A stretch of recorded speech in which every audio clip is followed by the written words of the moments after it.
आपण पाहत आहात लोकप्रवाह न्यूज 24 तास प्रत्येक घडामोडीवर लोकप्रवाहाची नजर।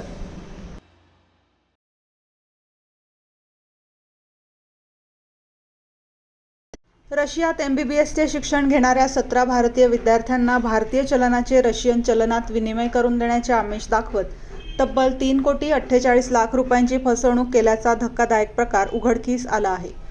या प्रकरणी श्रीरामपूर तालुक्यातील पृथ्वीराज चांडे यांच्या फिर्यादीवरून इंदिरानगर पोलीस ठाण्यात पाथर्डी फाटा परिसरातील शुभम सिंग याच्या विरुद्ध गुन्हा दाखल करण्यात आला असून पोलिसांनी त्याला अटक केली आहे।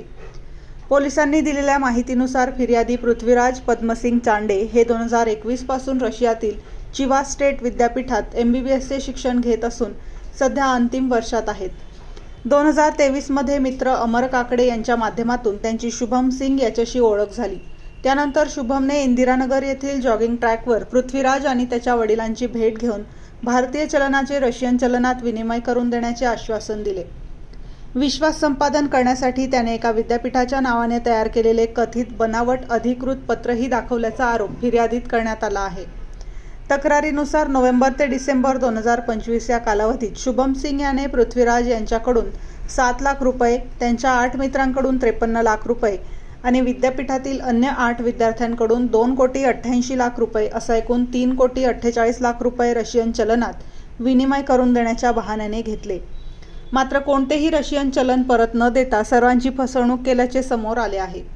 या प्रकरणी इंदिरानगर पोलिसांनी गुन्हा दाखल करून संशयित शुभम सिंग याला अटक केली असून पुढील तपास सुरू आहे। लोकप्रवाह न्यूज 24 ताससाठी ब्युरो चीफ मोहसिन पठाण।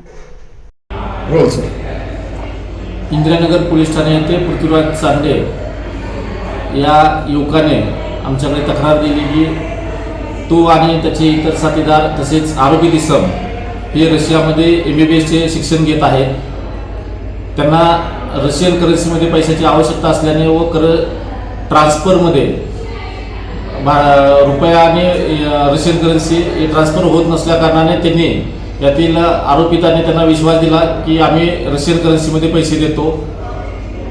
त्यामुळे त्यांनी यातील आरोपीला त्यांनी स्वतः आणि त्याचे इतर 16 मित्र असे 3,48,00,000 रुपये रक्कम दिली, परंतु सदर आरोपीने सदरची रक्कम त्यांना परत केली नाही, तसेच रशियन करन्सीमध्ये सुद्धा पैसे दिलेले नाहीत। अशा प्रकारे त्यांनी फसवणूक केली। यातील आरोपी शुभम सिंग यास अटक केलेली असून त्यास 31 तारखेपर्यंत पोलीस कस्टडी मिळालेली आहे। यात अजून काही आरोपींचा सहभाग असण्याची शक्यता आहे, त्या दृष्टीने तपास चालू आहे।